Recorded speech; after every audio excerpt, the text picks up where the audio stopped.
Welcome to Truth Meets Fiction, your home for timeless stories, unforgettable characters, and the kind of content that stays with you long after the credits roll. Whether it's fact, fiction, or somewhere in between, you'll find it here. Let's begin.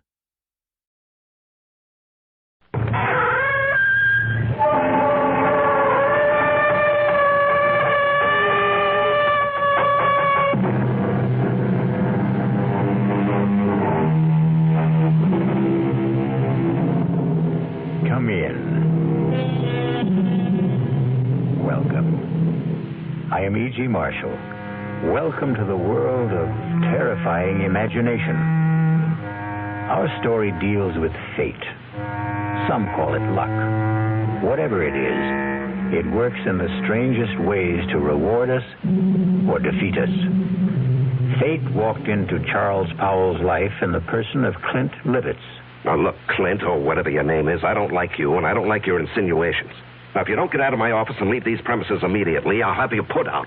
You must be putting on an act, Mr. Charles Powell.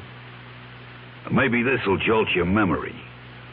3541063. What? Yeah. I thought that would do it, Charlie. I thought that might help you remember.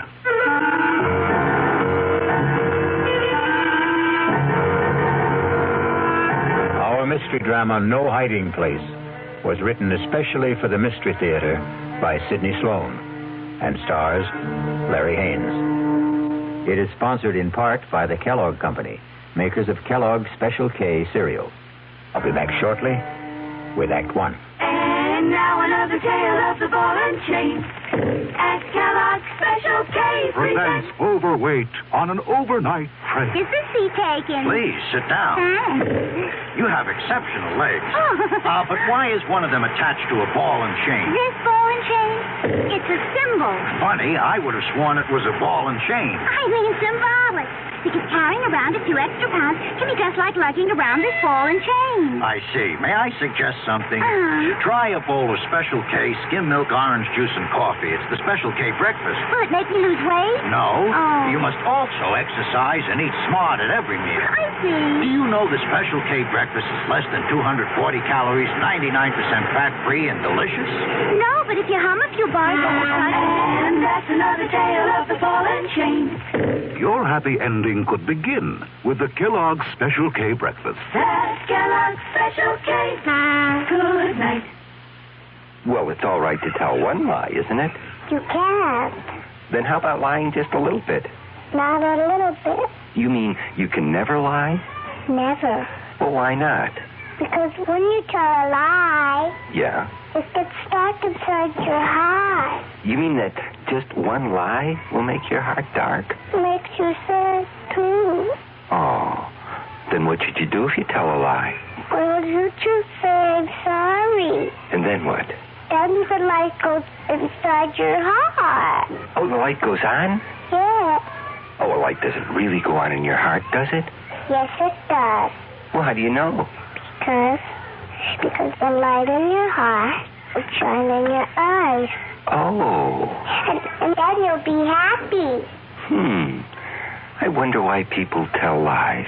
I wonder why, too. From the Franciscans, with love.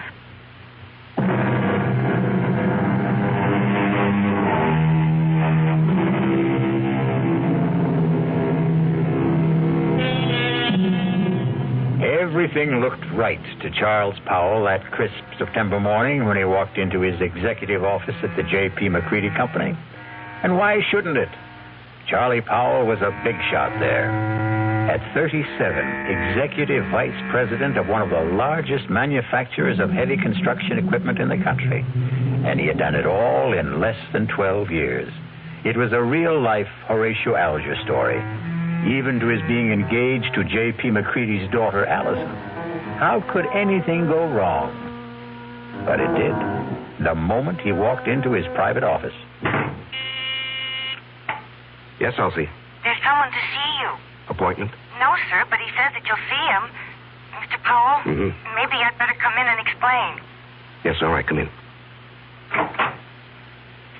Sorry if I sound strange, but really, Mr. Powell, that man is kind of frightening. Frightening? Well, he just sits there and grins at me. I told him he didn't see people without an appointment. He said, oh, he'll see me. Just tell him it's an old friend, Clint. Do you know anybody by that name? Clint? No, it doesn't ring a bell. All right, send him in. I'll get rid of him. Okay. Don't say I didn't warn you. Mr. Powell will see you. Nice of you to see me, Mr. Powell. Well, I try to see everybody, Mr. Just Clint. I don't think you ever knew me by anything but Clint. You must remember, Mr. Powell. Well, I'm sorry, but I don't... Come on, give it a try. Give it a good try. Now, look here, I'm busy, and I have neither the time nor the patience. You must be putting on an act, Mr. Charles Powell. Maybe this will jolt your memory. 3541063. What? Yeah. I thought that would do it, Charlie. I thought that might help you remember.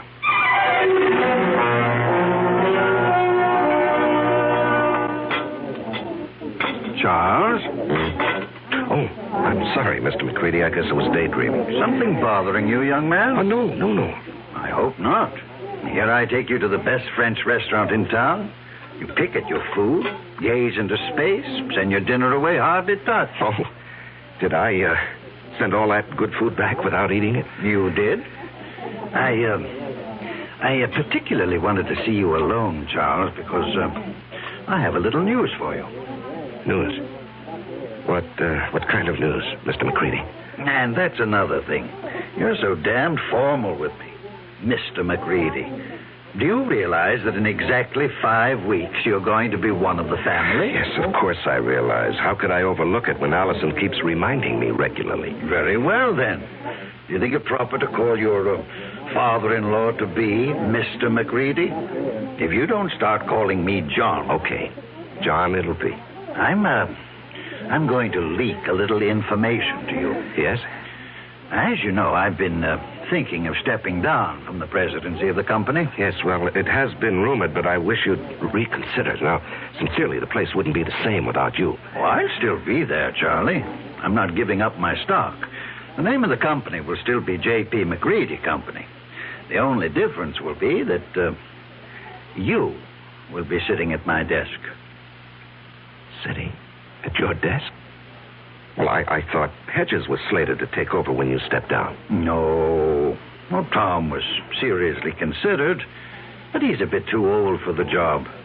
No, the company needs young blood. Well, I'm really bowled over. I've watched you grow. Come up on merit, ability.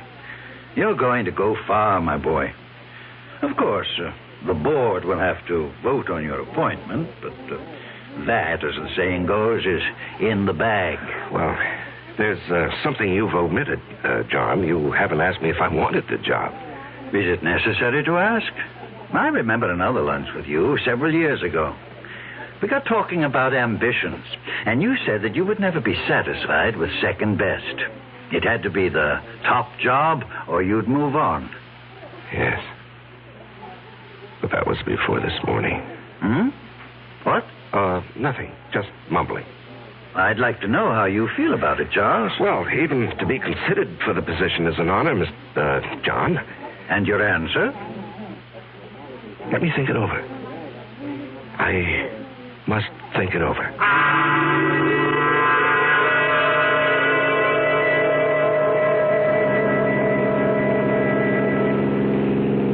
Trying to collect your life insurance, Charles? What? The way you're driving. Are you out to get me, yourself, or both of us? Oh, I'm sorry, dear. I guess I didn't realize how fast I was going. This car has more power than it needs. More than I need. I'm sorry. At least it gave us a topic for conversation. What did? You're driving. Darling, I'm the girl you asked to marry you. Something is troubling you, something big. Allison, did your father tell you what he's planning? Dad never tells me anything. I have an idea he thinks of me as a bird brain. He wants me to take over the presidency of the company. That's marvelous. Couldn't have made a better choice. Well, you're prejudiced. But it's a nice kind of prejudice. I don't think I'll accept. What? But, darling, it's right for you. You've worked toward that goal. You're the right man for the job. Am I? What is this? Lack of confidence, muck fever? You're being ridiculous, darling. No, I'm being practical and sensible.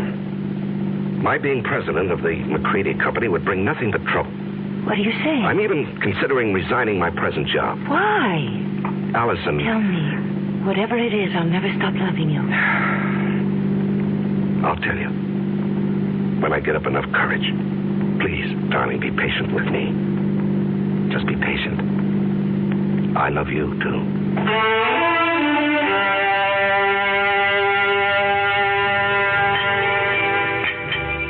So you finally got here. Thought you were going to forget our appointment. You didn't really think that, Clint. Oh, I knew you'd come. You wouldn't dare not to come. Sit. You got it with you? Yes, I've got it. Small bills. 5s, 10s, as specified. Let's have it. Here. And a pretty manila envelope, too. Nice and neat. Thanks. Now, look, I don't know how much longer I can do this. You'll do it as long as I say. And if I run out of money? You'll just have to scrounge around and find more. Well, I'm thinking of quitting my job. You wouldn't want to do that, Charlie. Well, suppose it gets too much for me and I say, go ahead, spill what you know. No, you wouldn't do that. You're going to marry a very rich girl. A couple of extra yards ain't going to change your manner of living. Even a couple extra grand. How long are you going to suck my blood? I don't like the way you put that, Charlie. I'd rather you'd think of it like it was sort of sharing the wealth. You got the bread. I got nothing. This way, we both got something. I got a nice living, and you got your freedom.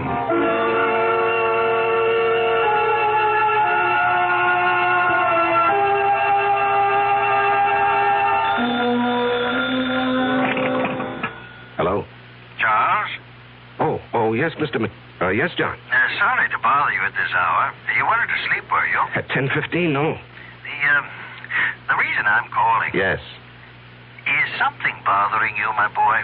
Well, I've had some things on my mind lately. I'm sorry it was so noticeable. Well, it occurred to me that a young man gets a bit absent-minded as the day of his wedding approaches.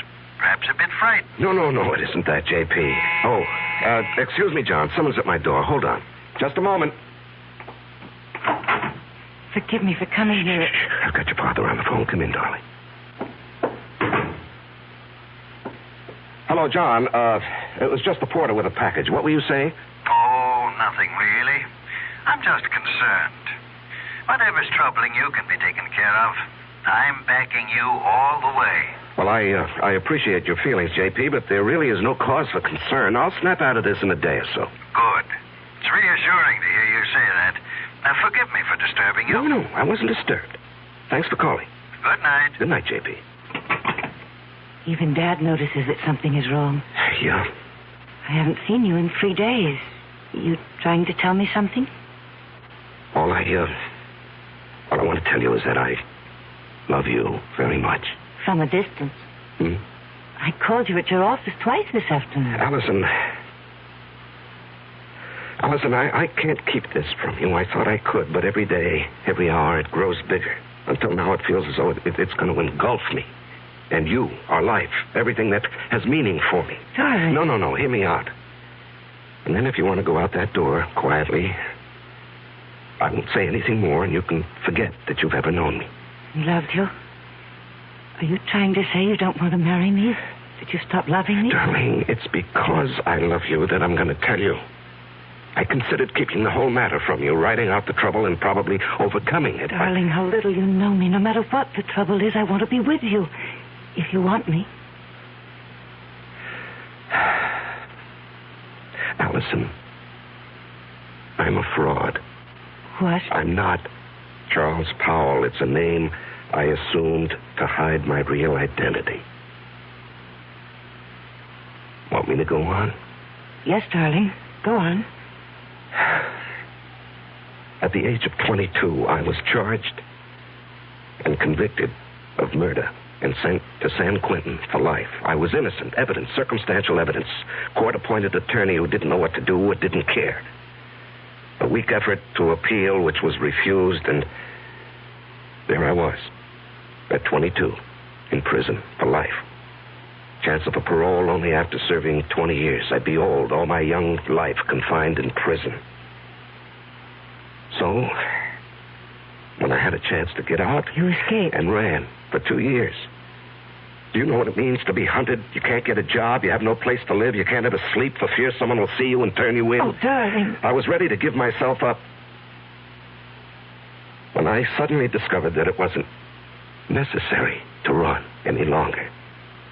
I picked up a 2-week-old newspaper and read a report of my death. What? Yes, a man had been burned to death in a flophouse fire. The only thing he had on him was something that I had kept, my only possession. A locket belonging to my mother. It had a picture of her taken when she married my father. And it had been stolen from me as I lay asleep in a freight car. I guess the thief thought it was gold. It was just cheap gold plate. And the man was identified as you? My mother and father's names were inscribed on the back. The man was so badly burned that the locket was the only thing that could possibly identify him. And after 2 years of hunting, the authorities were glad to close the file on Robert Hagen. Robert Hagen? Sounds so strange. The name doesn't fit you. Well, it sounds strange to me, too, now. Darling, I'm innocent. I never did it. It was all a mistake. I don't doubt that for an instant, dearest. I only wish you'd never told me. I had to tell you. You see, someone knows who I am. He's blackmailing me.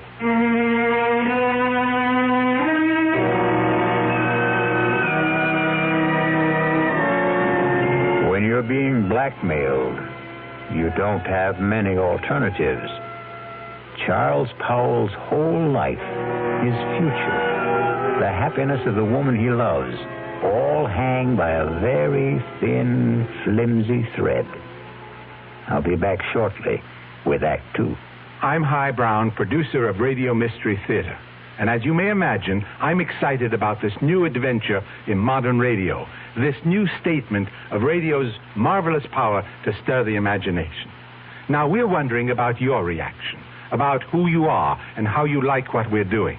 So to encourage you to get in touch with us, we're holding a drawing for 3 weeks. 50 prizes a week, 2 AM/FM stereophonos, 2 travel clock radios, and 46 anthologies of modern suspense. Just mail us your name and address, and you're eligible. Of course, we'd like knowing whether your glad radio drama is back, but name and address will do it. To Mystery Theater, Box 50, Radio City Station, New York, 119. That's Box 50, Radio City Station, New York, 119. Offer good everywhere unless locally prohibited. It's always a pleasure to add beautiful new furniture to your home. And it's even more a pleasure when you can save substantially on its purchase. You can do both this week at Adele Hunt's, 7015 Snyder Plaza during Adele Hunt's great winter furniture clearance sale.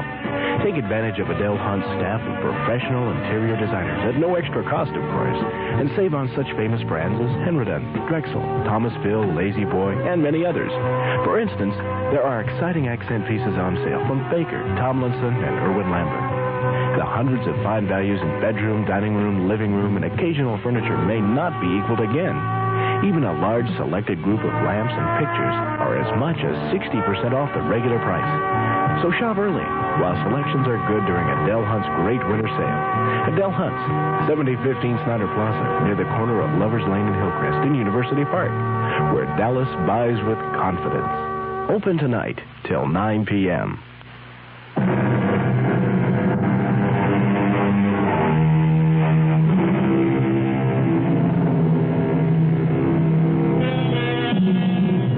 When Charles Powell chose to give in to his blackmailer, he didn't envision the trouble that was building up for him. Just keep paying and I'll keep my mouth shut, his blackmailer assured him. But then something happened that threatened to destroy Charles' fragile security. Yes, Elsie? Mr. Hamill is here to see you. George Hamill? Well, we're not playing tennis until tomorrow. I know that, Charlie. I've got something else to talk about. Business. Business? Yours or mine? Mine. But it concerns you. Okay, come in, George. Sorry to barge in on you. I know you're busy. Well, I'm never too busy to see George Hamill, rising young district attorney and next governor of the state. Your humor creaks, Charlie. Seriously, I've got something that sort of disturbs me. Oh? What does?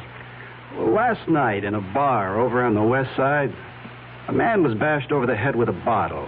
He's in serious condition. Well, what has that got to do with me?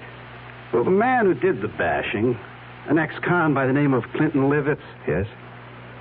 He's asking for you. Says you'll go as bail. Now, what I want to know is, how does a guy like you get mixed up with a Joe like that? George, what did you think? That he and I were buddies or something? I didn't know what to think. Well, I do know the man. He applied for a job with the company a week or so ago. The foreman who interviewed him discovered he was an ex-con, and he refused to hire him. It was brought to my attention when one of the societies that helps ex-cons called me. So you got him a job in the plant? No, I couldn't. I mean, I wouldn't go over the head of the foreman, but I did see him, and I handed him a couple of dollars. Of dollars? You know how much money he had on him when we brought him in? $276. Oh, well, maybe he got lucky at the races with the money I gave him. How much was it? Oh, gee, I don't remember. 15, 20. I just took it out of my pocket and handed it to him. It was a way of easing my conscience. I felt bad about the way our foreman had treated him. Well, take my word for it. This Clint Livitz is a bad customer. Stay away from him. What will become of him? We'll go back to the pen where he belongs. And what's the bail set at? $5,000. And you're not seriously considering putting it up, are you? No, I was just asking. Because if you are, that's the last you'll see of your money. For that matter, Mr. Livitz, he'll jump bail. Please, George, I'm a big boy now, and I think I can make my own decisions. Well, who would have thought it? Charles Powell Bleeding Heart. Now, look, we've been friends for over 5 years. When you were running for DA, I backed you with substantial contributions. I like you. You're my friend. Now, let's not kick that all out because of some stupid disagreement. No. Let's not kick it out. I'm sorry, Charlie. But I just can't understand what your connection with that ex-con is.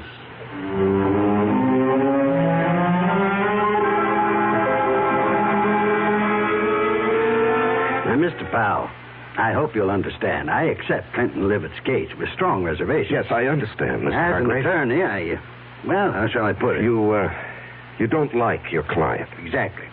However, I shall do my best to get him off, or at least get him a light sentence. I'm extremely pessimistic about Mr. Livitz even showing up for trial. Yes.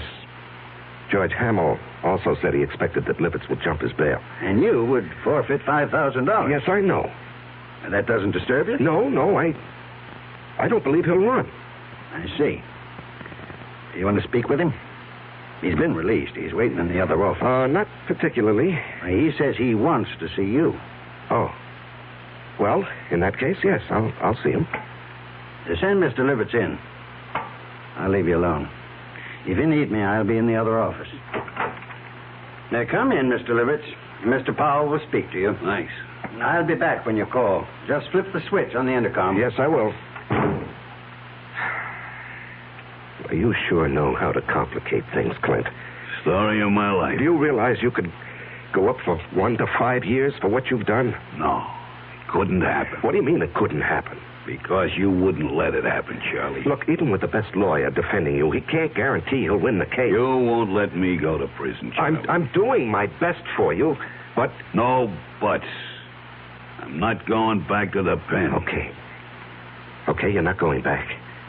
Now, just suppose, during the trial, if things look bad... Yeah?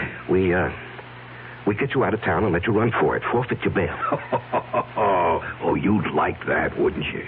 I'd be out of your hair, and all it would cost you would be the 5 G's for the baby. No. I'd give you a substantial sum. Oh, Mr. Powell. No sale. I'm too old to run. Well, suppose I got you out of the country. With a good hunk of bread stashed away for me? Swiss bank account. I don't know. Why don't we play it by ear?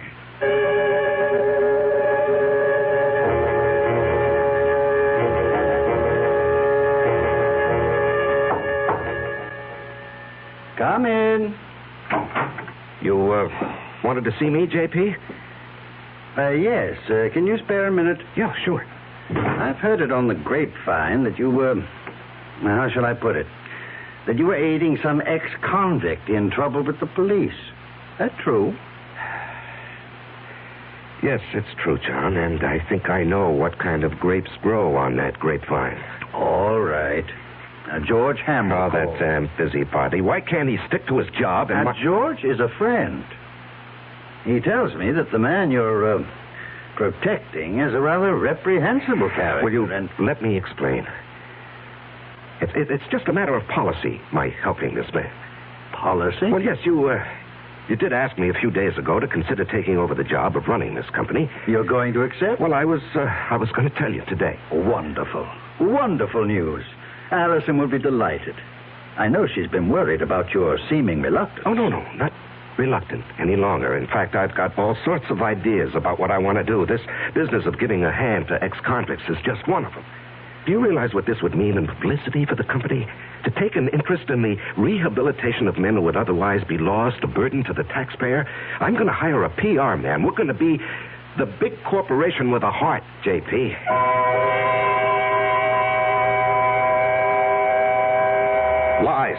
Lies, and more lies. How can I keep all these phony stories straight, Allison? It's like a long, dark tunnel with no ending. It will end, and it will all turn out all right. Don't lose your courage. Now, I love you and need you. We'll worry this out together. You know what I've considered? What? Going to the authorities and saying, look, I'm Robert Hagen, the man you think died 13 years ago. No, darling, they'd throw you back into prison. Well, I'd hire the best lawyer. No, don't. Please don't take such a chance. What would I do without you? Darling, I don't know how much longer I can stand this pressure. I've got to do something to free myself. Why not give him a lot of money and ask him to go away? Promise to stay away forever. In Hargrave's office, I suggested that he jump bail and get out of the country. What did he say? Well, when I mentioned a big sum, I didn't exactly say how much. A Swiss bank account. He was interested. Did he say he would accept? Well, we were interrupted, and he didn't say definitely. Offer him anything. Just get him to go. Well, how would I get a large sum of money together? I have some small investments, a fair bank account, but what he might want would be beyond me. You forget you're marrying a very rich girl. Oh, no, I wouldn't think of that. Don't give me that male ego business. I've got money. Dad was nice enough to give me a big hunk when I was 21. Now, look, Allison. With all my earthly goods, I thee endow. We're not married yet. You're not going to back out now, not after I've endowed you with all my earthly... Or is it worldly goods? You are the nuttiest woman I've ever known. See, I've got you laughing. Darling, all our troubles are going to evaporate, vanish. No. It won't work, Allison. It'll never work. But you said... No. Clint Livitz will never stick to any bargain. He'll want more, and he'll want more. He'll never be satisfied. If we got him out of the country. What's to keep him from coming back when he's broke or even threatening us from abroad? I gave him $1,000 in cash only a few days ago. When he was picked up in the bar, he had only about $270-some left. In a matter of 2 days, he'd squandered over $700. But if he were made to understand that the sum agreed on was all he was going to get... Can't I make you understand? We're not dealing with a rational, honest man. He'll agree to anything. And then when his money runs out or he decides he wants more, he'll be right back. What can you do? There are only 2 things one can do about a blackmailer. Keep on paying and paying forever. And the other? And the other? Kill him.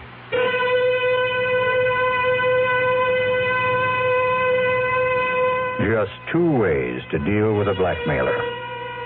Charles now must face his conscience. The thought that has been in the hidden recesses of his mind has been spoken aloud. We will be back shortly with Act 3.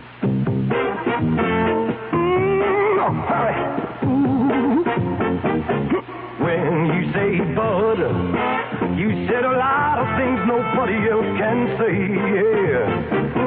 When you say bud, you've gone as far as you can go to get the very best. Think about it and decide for yourself. Well, sure, the Budweiser people really do believe that brewing beer right does make a difference. But even that's up to you. Because the king of beers is leading all the rest. When you say Budweiser, you said it all. Anheuser-Busch, St. Louis. Who knows how to help you solve your shopping problems? The Better Business Bureau knows. Honey, the TV set just won't work. Who do I take it to? The lady down the street took hers into a place that charged her more than her set was worth. Gosh, I don't know. I'll tell you what to do, folks. Who are you? I'm the man from your Better Business Bureau. Now, before you take your set in for repairs, shop around and check into a firm's reputation. You know, that's even more important than the price. Friends and neighbors can help, or you can ask for a few names of previous customers to find out if they were satisfied. And since the amount you pay will vary from one place to another, it's up to you to find out in advance what a service will cost if you have it fixed at home. Just another consumer tip from your Better Business Bureau.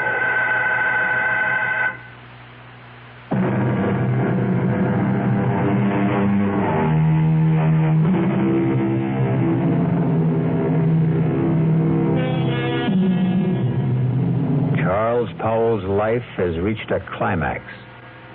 He must make a decision to rid himself forever of his blackmailer.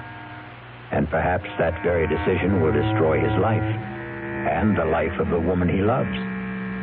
The alternative is to keep paying and paying, never feeling safe.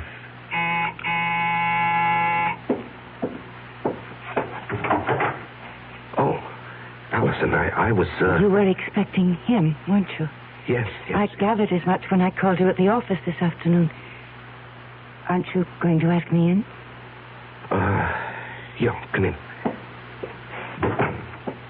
You were so evasive. Well, he, wanted to see me this evening. He, wants more money. And you're going to give it to him? Well, I haven't many choices, have I?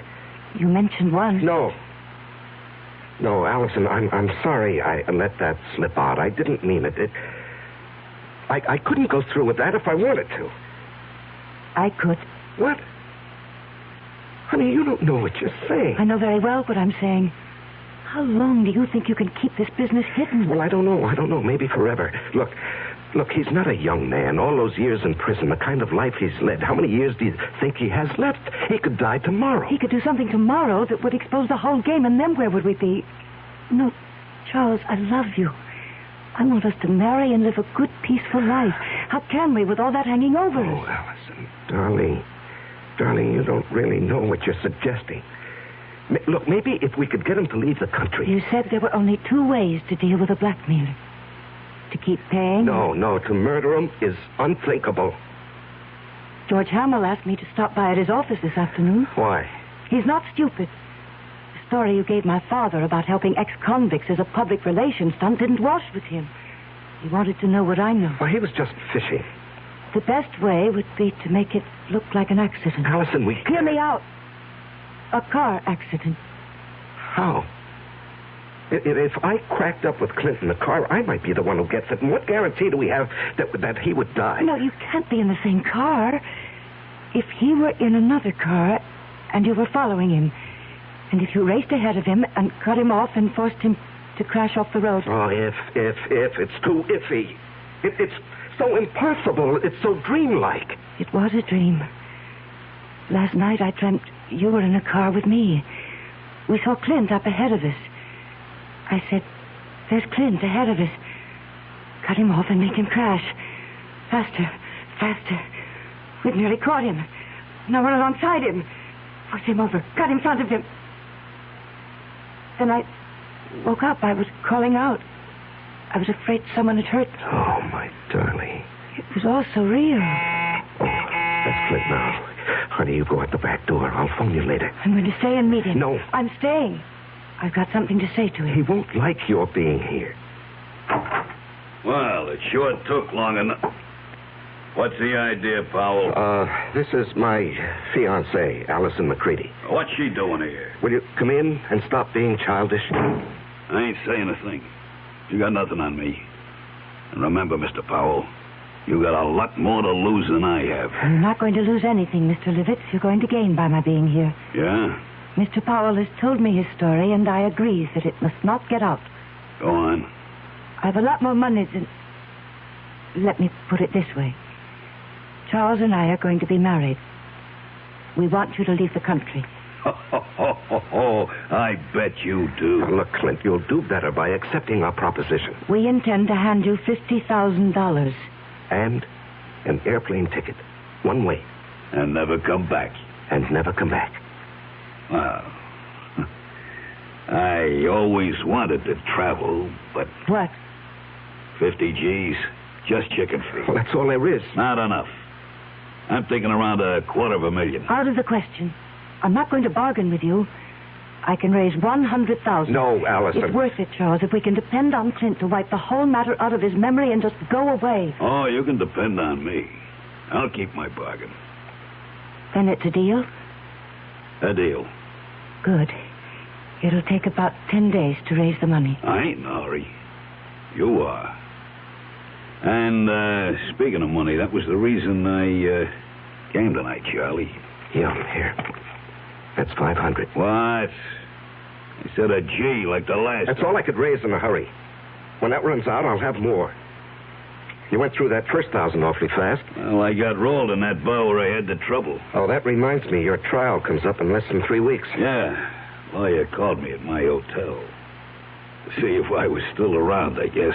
Our plan is for you to jump your bail. I'll forfeit the $5,000 I put up for it. And get you out of the country. With a keister full of green. Hey, wait. I ain't got a passport. Oh, that can be arranged, Clint. Just leave that to me.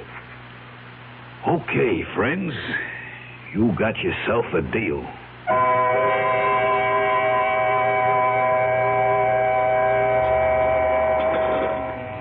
Say, Charlie. You're going to put this meal on your expense account, I hope. Too rich for your blood, George? Too rich for my pocketbook. That's JP's favorite French restaurant. Oh, yeah. Nice to have wealthy, high-paid executives for friends. I'm a simple man. I like simple things. And I like simple answers. Meaning? How long are you going to cling to that cockamamie story about your helping ex-cons rehabilitate themselves? Well, it's the McCoy, George. That guy got something on you, Charles? Pardon, monsieur, the telephone for you. Oh, yes, thank you. Where is it? It is here, monsieur. I will plug it in for you. Thank you. Just like the movie. Yeah. Hello? Charles? Oh, yes, Allison. I know George Helmel's with you. Elsie told me you were lunching with him. Listen to what I'm going to say, but don't let on to George. Yes, dear. Allison says hello, and to remind you that in 2.5 weeks, she wants to see you at the church promptly at 11. I'll try to remember. Okay. He's all set, darling. Now, what's so important? It's got to be tonight. I'll have the house all to myself. Why is the color scheme so important? The housekeeper and her husband are going into town to see their 15-year-old son in the high school play. Well, I don't see that that's such a problem. Choose whatever color will make the bridesmaids happy. Rent a car and let Clint take it to drive out and be here promptly at 9. Do not come together. You come out in your own car, but first report it broken down. Have it picked up tomorrow morning. You bring it back after it's all over. Understand? We did not see each other. You couldn't get here because your car was out of order. Oh, yes, I follow, dear. I follow. I'm not sure I agree. I have a .22 target pistol. I know how to use it. Yes, I know you have to ask him to come, dear, but then what do we do with the unwelcome guest? There's a spot about 100 yards behind the house. We get him out there in a wheelbarrow. There's a hole, an old cesspool. We drop him in, quicklime. Gardener's got several bags. But, suppose the gardener wants to supply some flowers for it. We've gone over a year fired. We didn't hire one after that. As soon as it's all over, we'll take the rental car and dump it over the edge of the road near town. You know that bad place where there's no shoulder on the road and only a flimsy guardrail? Mm-hmm. Yes, I know. We dump the car there. Let it smash up. If it catches fire, so much the better. Then you take me back to the house and rush back to the city. Report the rental car stolen. You've been in your apartment all evening. Understand? Yes, the color scheme suits me fine, dear. You sure have it all planned. No baubles, no slip-ups. All planned. Yes, I'll be in my office till late tonight, 9 at least, if you want to reach me. Good. That was for George's ears, wasn't it? Yes, that's correct, Allison. Now, look, I have a report to get out. If you've completed your instructions, I'll get back to my lunch with George. Goodbye, dear. Wow. That's only the beginning, Charlie. Wait till she gets you signed on the dotted line.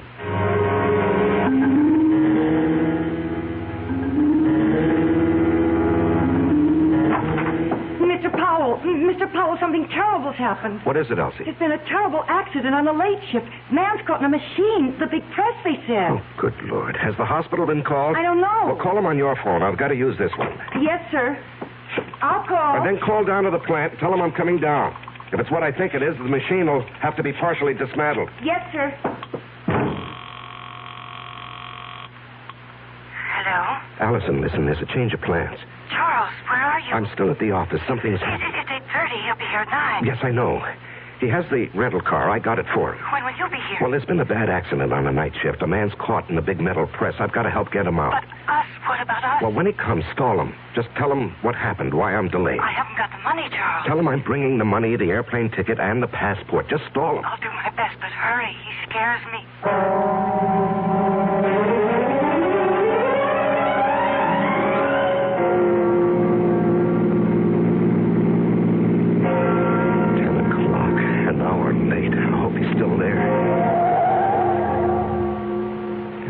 Are on.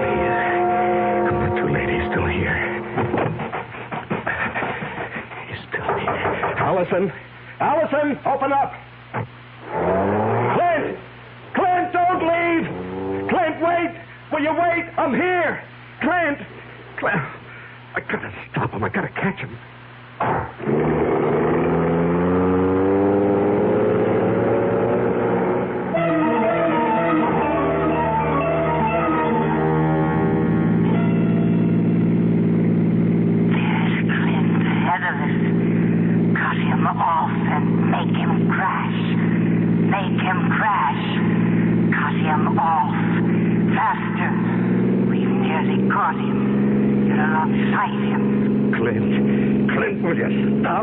I'll run you off the road. Force him over. You've got him off. You've done it. Crushed and burning. Let him burn.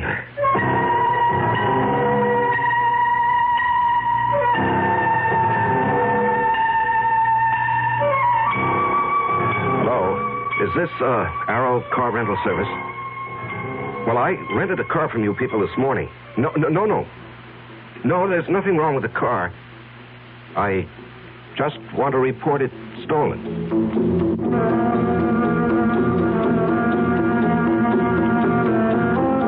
The City Foreign Car Service?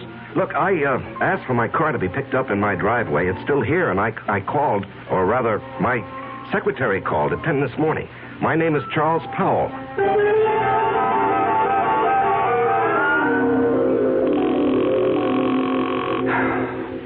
Come on. Will you answer the phone? Oh. Yeah, just a moment. Oh, George. George, it's kind of late for a visit. Come in. Thanks. I was just trying to phone Allison.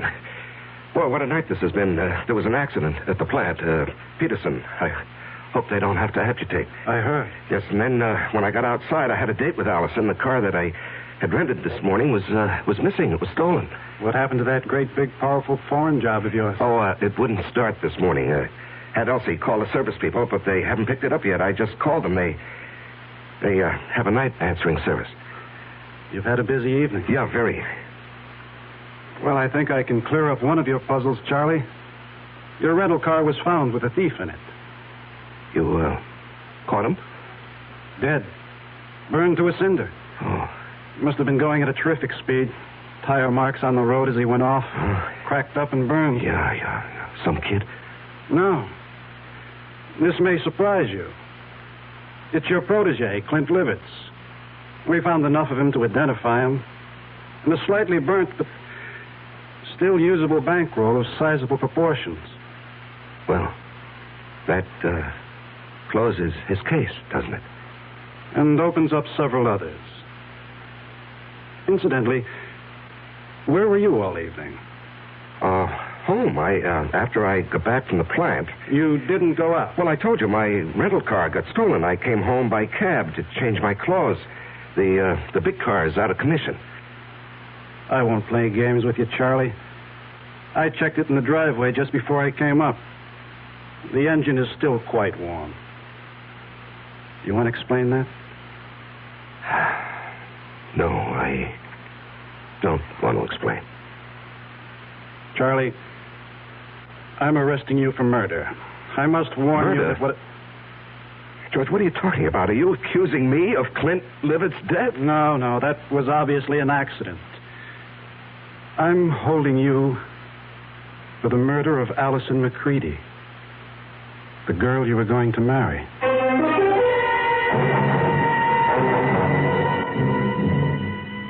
And in conclusion, ladies and gentlemen of the jury, my prosecution of Charles Powell, or Robert Hagan, has been a painful task. I was his best friend.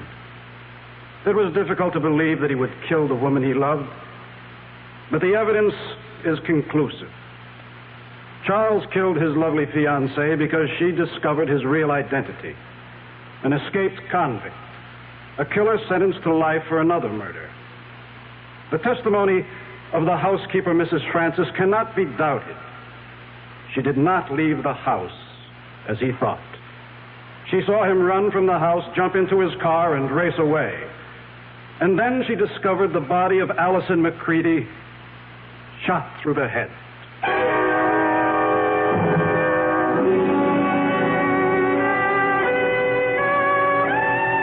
Your Honor, may I make a statement before you pronounce sentence? I did not kill Allison. I loved her. To say anything more in my defense is useless and unnecessary. Allison is dead. All I ask is that I be given the chance to follow her. Swiftly and efficiently.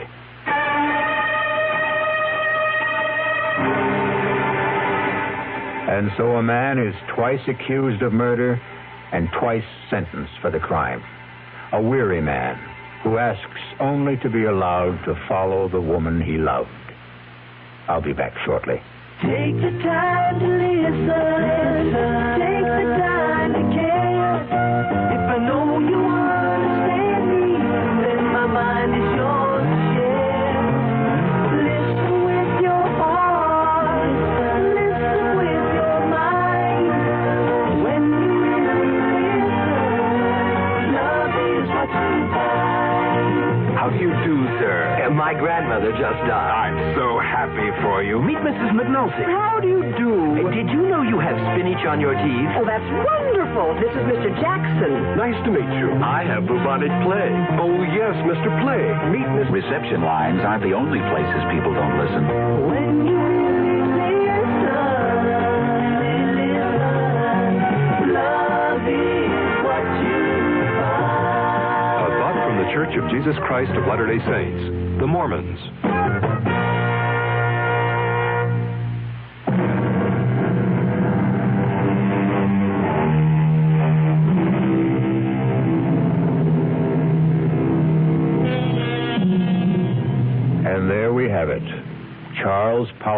joust with fate. What difference did it make that he knew that Clint had murdered Allison? They didn't believe him, and he was too weary to try to make them believe. Our cast included Larry Haynes, Ann Meacham, Jackson Beck, Sidney Walker, and Tom Keena. The entire production was under the direction of Hyman Brown. Now, a preview of our next tale. I don't understand it. Tub's bone dry, ma'am. Hasn't been used. No, not tonight, anyway. His clothes. Howard's clothes. He'd empty his suitcases and put his clothes in the closet. Here's his suitcases, too. Just ladies' clothes. Yours, ma'am? Yes. Hey, look, this dream you had. It was no dream. Okay, so maybe you imagined... I didn't imagine anything. Do you imagine a husband? Do you imagine a month-long honeymoon? Do you imagine a man in a chair with a knife in his chest? Radio Mystery Theater was sponsored in part by Anheuser-Busch Incorporated, brewers of Budweiser. This is E.G. Marshall inviting you to return to our Mystery Theater for another adventure in the macabre. Until next time, pleasant dreams.